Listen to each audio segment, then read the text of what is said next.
Hello students. कल हम लोगों ने एक्सेलरेशन के बारे में स्टडी की थी अपने लास्ट लेक्चर में। एक्सेलरेशन के बारे में मैंने आपको ये बताया था कि जब किसी बॉडी की वेलोसिटी चेंज होती है देन एक्सेलरेशन इज क्रिएटेड। क्या कहा मैंने? जब किसी बॉडी की वेलोसिटी चेंज होती है देन एक्सेलरेशन इज क्रिएटेड। ठीक है, अगर किसी बॉडी की वेलोसिटी चेंज नहीं हो रही है तो इसका सेंस क्या है कि एक्सेलरेशन इज नॉट क्रिएटेड। ठीक है, एक्सेलरेशन का जो सिंबल है मैंने आपको बता दिया था, ए होता है, इसका formula v minus you upon T. ठीक है, यूनिट मैंने बता दी थी, यूनिट क्या होती है मीटर पर सेकंड स्क्वायर के सिस्टम में, ऐसा ही सिस्टम में। इसके बाद सेंटीमीटर पर सेकंड स्क्वायर के सिस्टम में, सीजीएस सिस्टम में। इसके बाद मैंने आपको ये भी बता दिया था कि कितने टाइप का एक्सेलरेशन होता है। बेसिकली मैंने आपको टू टाइप्स का एक्सेलरेशन बताया था, एक पॉजिटिव एक्सेलरेशन और एक नेगेटिव एक्सेलरेशन। ठीक है, पॉजिटिव एक्सेलरेशन में क्या हुआ, क्या बताया था कि जब किसी बॉडी की वेलोसिटी इंक्रीज होती है, ठीक है, तो वहां पर पॉजिटिव एक्सेलरेशन होगा। जब किसी बॉडी की वेलोसिटी डिक्रीज होती है तो वो नेगेटिव एक्सेलरेशन। ठीक है, इसको मैंने आपको डिफाइन करके नहीं बताया था, डेफिनेशन थोड़ी सी बता दी थी, थोड़ा सा समझा दिया था। थोड़ा सा और आज एलैबोरेट करके हम आपको बताते हैं कि एक्चुअल में होता क्या है और वो नेगेटिव एक्सेलरेशन और पॉजिटिव एक्सेलरेशन कैसे आएगा, वो हम इस ये जो फॉर्मूला आपके सामने लिखा हुआ है A = v minus you upon T, यहां से देखेंगे। अब देखिए, नेगेटिव एक्सेलरेशन है या फिर पॉजिटिव एक्सेलरेशन है, इस फॉर्मूले से हम देख सकते हैं। यहाँ ये जो फॉर्मूला आपके सामने लिखा हुआ है A = v minus you upon T, यहां पर देखिएगा, यहां पर जो v है वो क्या है, फाइनल वेलोसिटी, और u initial velocity, initial velocity है। ठीक है, तो फाइनल वेलोसिटी और इनिशियल वेलोसिटी, जब v is greater than u, v is greater than u, then acceleration क्या होगा, पॉजिटिव, पॉजिटिव एक्सेलरेशन। ये चाहे इस तरीके से आप लर्न कर सकते हैं। Then u is greater than v, मैंने क्या लिखा, u is greater than v, then क्या होगा, यहां पर नेगेटिव एक्सेलरेशन होगा।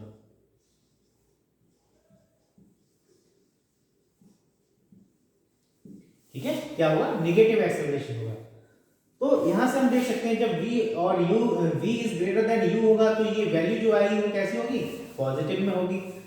जब u is greater than v होगा तो ये वैल्यू जो आएगी वो किस में आएगी, नेगेटिव में आएगी। तो जो एक्सेलरेशन की वैल्यू आएगी वो कैसी आएगी, नेगेटिव में आएगी। थोड़ा सा और देख लेते हैं। मैंने अभी यहाँ पर लिखा कि v is greater than u, फिर मैंने लिखा कि u is greater than v। v is greater than u क्या इंडिकेट करता है, पॉजिटिव एक्सेलरेशन को। ठीक है, यानी कि जब फाइनल वेलोसिटी ग्रेटर होगी, final velocity is greater than u, then positive acceleration.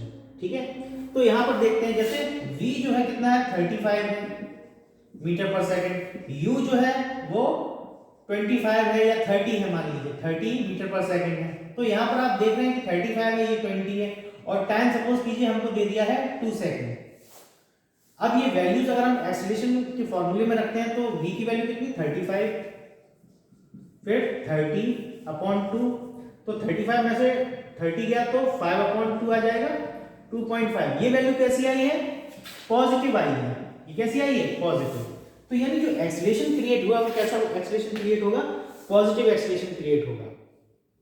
ठीक है, मैं अभी यूनिट मैंने नहीं लिखी है क्योंकि मैं आपको समझाना चाह रहा हूं कि पॉजिटिव एक्सेलरेशन का सेंस क्या है और नेगेटिव एक्सेलरेशन का सेंस क्या है। ठीक है, तो इस तरीके से यहाँ पर ये वैल्यू जो आएगी वो पॉजिटिव एक्सेलरेशन की होगी।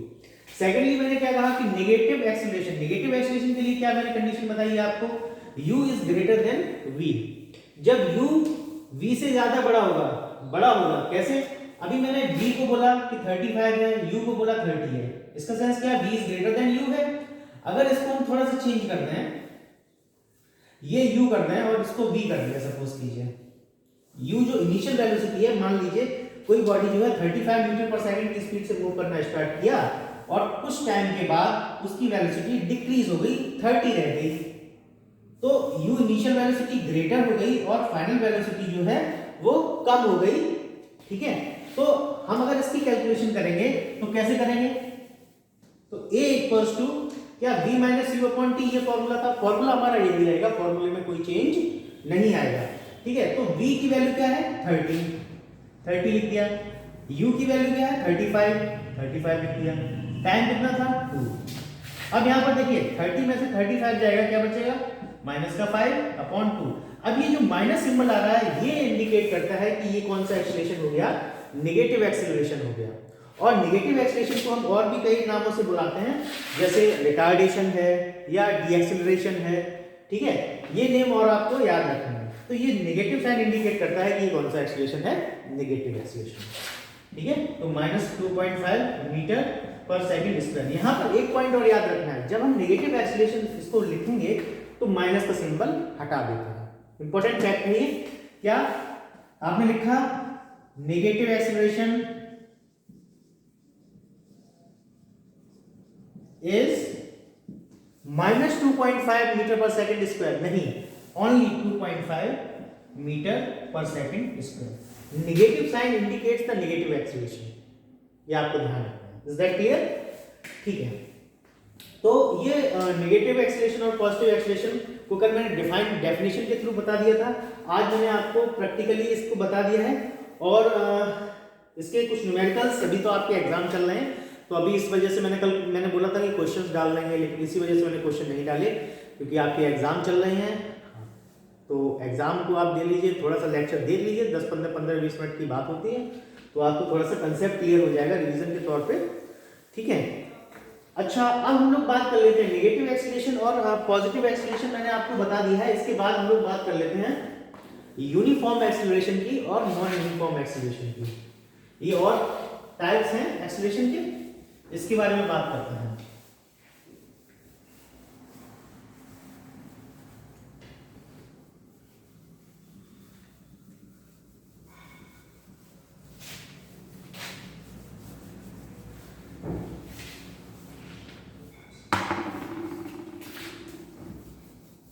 मैंने लिखा यूनिफॉर्म एक्सीलरेशन। यूनिफॉर्म एक्सीलरेशन एक है और दूसरा क्या है, non uniform.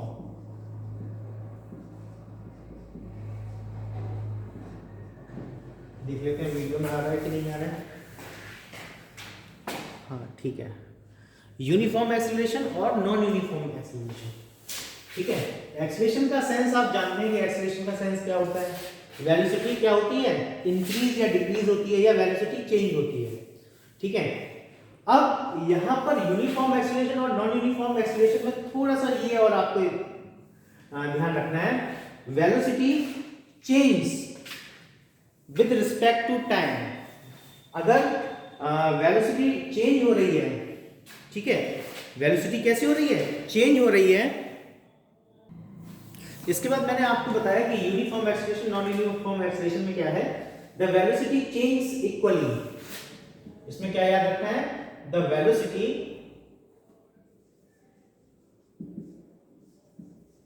Change equally with interval of time, this is called uniform acceleration। Uniform acceleration, जैसे एग्जांपल देख लेते हैं। मैंने ये लिखा कि जब किसी बॉडी की वेलोसिटी टाइम के रिस्पेक्ट में इक्वली चेंज होती है तो वो एक्सीलरेशन जो होता है वो यूनिफॉर्म एक्सीलरेशन होता है।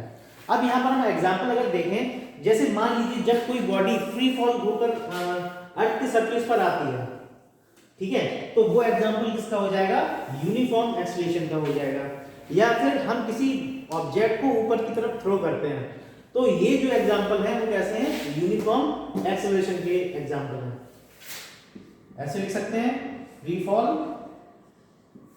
और दूसरा अ बॉडी इज थ्रोन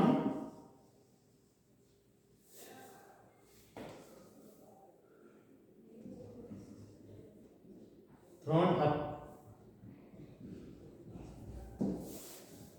ठीक है, एक बॉडी को ऊपर की तरफ फेंका गया है, या फिर फ्री फॉल, कोई भी बॉडी ऊपर से छोड़ दी गई, तो जब वो बॉडी अर्थ के सरफेस के पास आएगी या नीचे गिरेगी तो वो किसका एग्जांपल होगा, यूनिफॉर्म एक्सेलरेशन का होगा। ठीक है, ये जब किसी बॉडी को ऊपर की तरफ फेंकेंगे, या फिर अ बॉडी इज मूविंग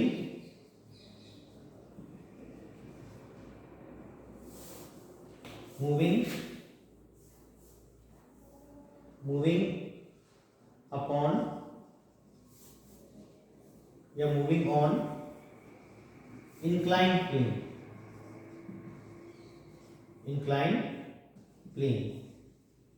जब मान लीजिए कोई इंक्लाइंड प्लेन है इस तरीके से, ठीक है, ये क्या है, एक इंक्लाइंड प्लेन है और यहां से कोई भी बॉडी धीरे धीरे करके स्लो डाउन होकर मूव कर रही है, तो ये भी मोशन किस तरीके का मोशन कहलाया जाएगा, यूनिफॉर्म एक्सेलरेशन कहलाया जाएगा।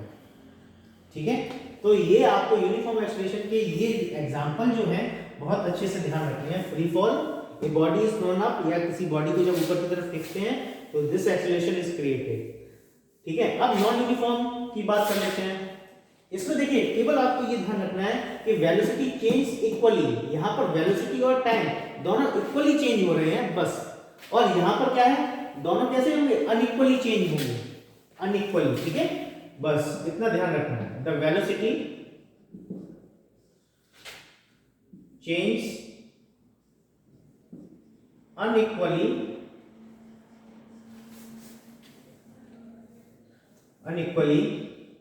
with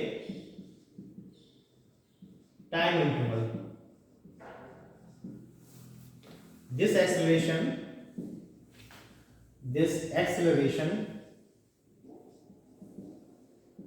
is called non-uniform acceleration. इस टाइप के एक्सेलरेशन को हम क्या कहेंगे, नॉन यूनिफॉर्म एक्सेलरेशन कहेंगे। ठीक है, जैसे एग्जांपल देख लेते हैं। एग्जांपल में क्या होगा, a moving car on road, on crowded road, crowded road मतलब भीड़ भाड़ वाली जगह पर अगर कोई कार मूव कर रहा है तो कभी उसकी वेलोसिटी बढ़ जाएगी, कभी कम हो जाएगी, तो टाइम और वेलोसिटी दोनों का रेट जो है वो कैसा होगा, अलग होगा। तो इस वजह से ये एग्जांपल यहाँ पर फॉलो होगा। ठीक है, मूविंग कार है, मूविंग बस है, एनीथिंग विच कैन, या आप मूव कर रहे हैं, कभी आप स्पीड से मूव करने लगते हैं, कभी स्पीड आपकी स्लो हो जाती है, तो इस टाइप के मोशन को हम क्या बोलेंगे, नॉन यूनिफॉर्म एक्सेलरेटेड मोशन। ठीक है, तो ये आपको लर्न करना है। अब हम लोग इसके कुछ न्यूमेरिकल्स देख लेते हैं, क्योंकि न्यूमेरिकल्स जो हैं वो बहुत इंपॉर्टेंट है, उससे हमारे कंसेप्ट क्लियर हो जाते हैं। ठीक है, अब इसके बाद न्यूमेरिकल की अगर हम लोग बात करते हैं तो जैसे आपकी बुक में ही दिया हुआ है, एक car travelling eight 40 kilometre per our, speed of 50 kilometre per our, इसको हटा दिया है, इसको हटा देते हैं।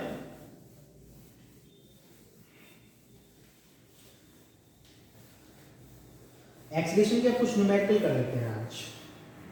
ठीक है, जैसे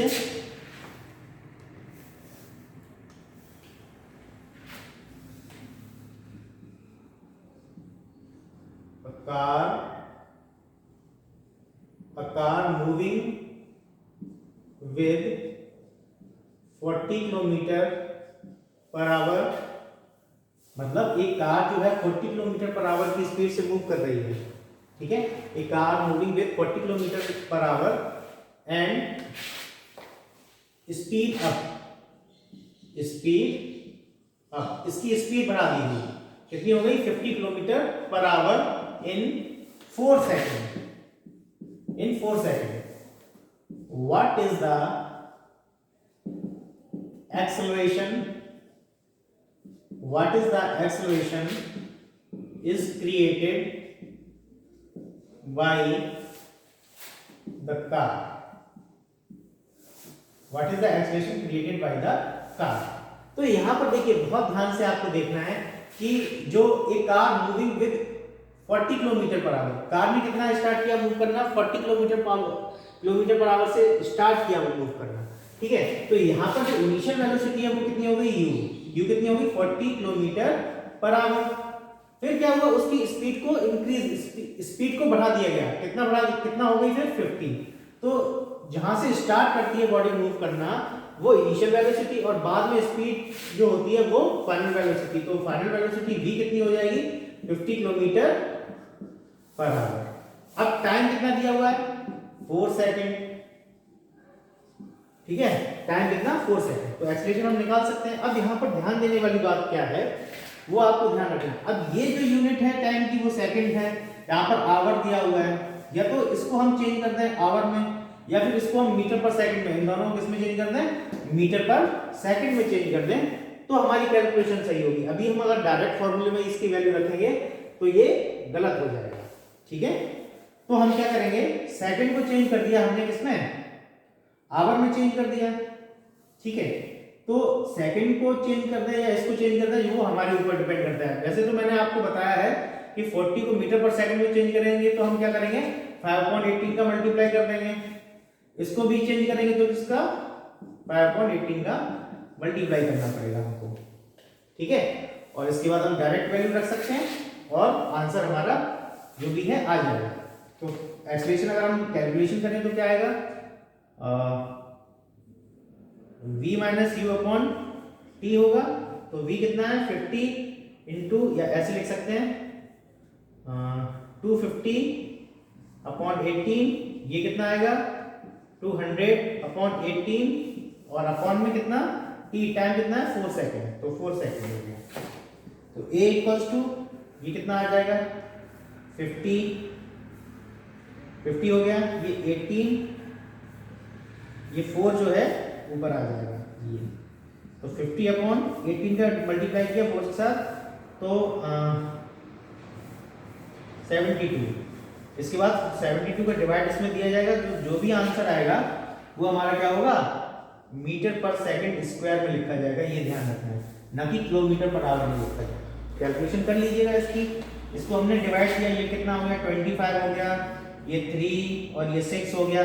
अब तो डिवाइड दिया नहीं जा सकता है, तो 36 का डिवाइड किसमें देंगे हम 25 में, तो पॉइंट लगाया 0 बढ़ा दिया, ठीक है। तो अप्रोक्सीमेट 7 से जाएगा,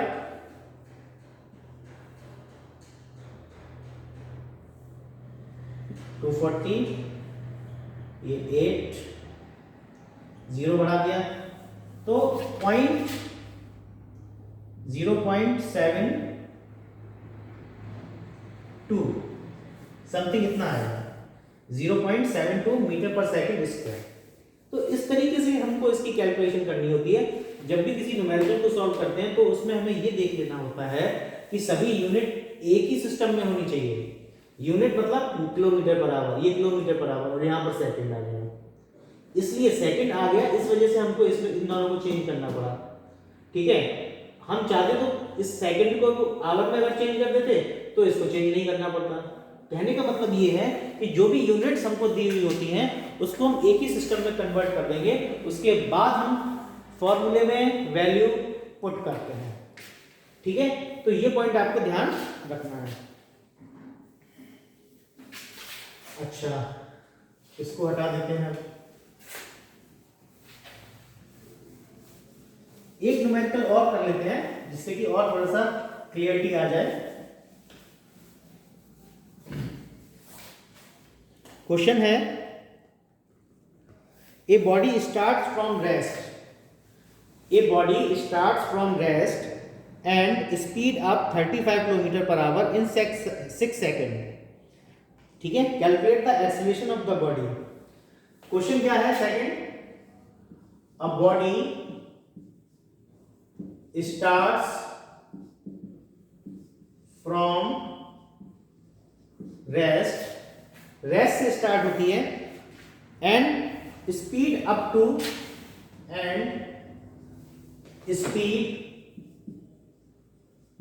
अप टू 50 नहीं 35 kilometre per hour, 35 kilometre per hour in 6 second,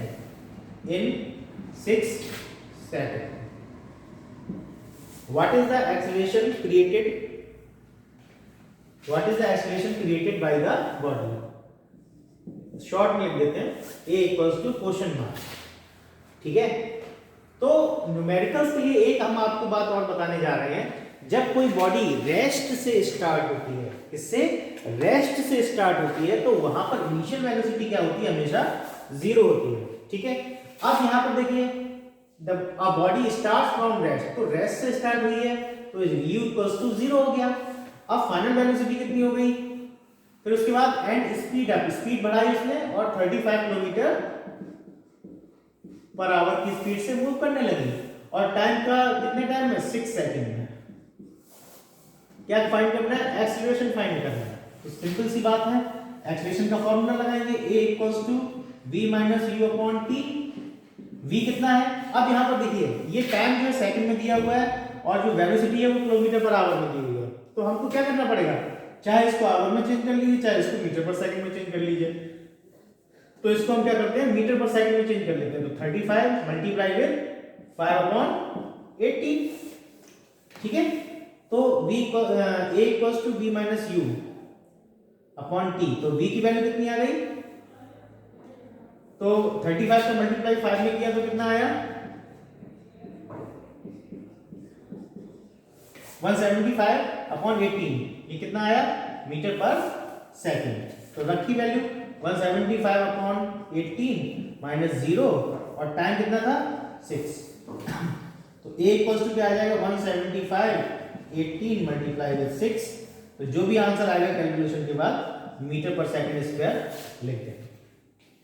calculation करनी है, ठीक है, हो जाएगी आई थिंक।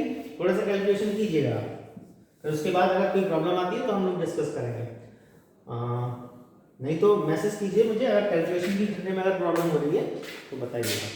ठीक है, आज के लिए इतना ही रखते हैं। Thank you very much, we will see the next. अच्छा, कल के लेक्चर में हम क्या करेंगे? एक्सीलरेशन हो गया है, ठीक है, फॉर्मूले हो गए हैं, वेलोसिटी हो गई है, स्पीड हो गई है। कल हम लोग इक्वेशंस को प्रूव करना सीखते हैं कि किस तरीके से हम इक्वेशन ऑफ मोशन को प्रूव करेंगे सिंपल मेथड से, और फिर इसको करने के बाद हम लोग ग्राफ की स्टडी करेंगे, फिर ग्राफिकल मेथड से हम लोग इक्वेशंस को प्रूव करेंगे। Is that clear?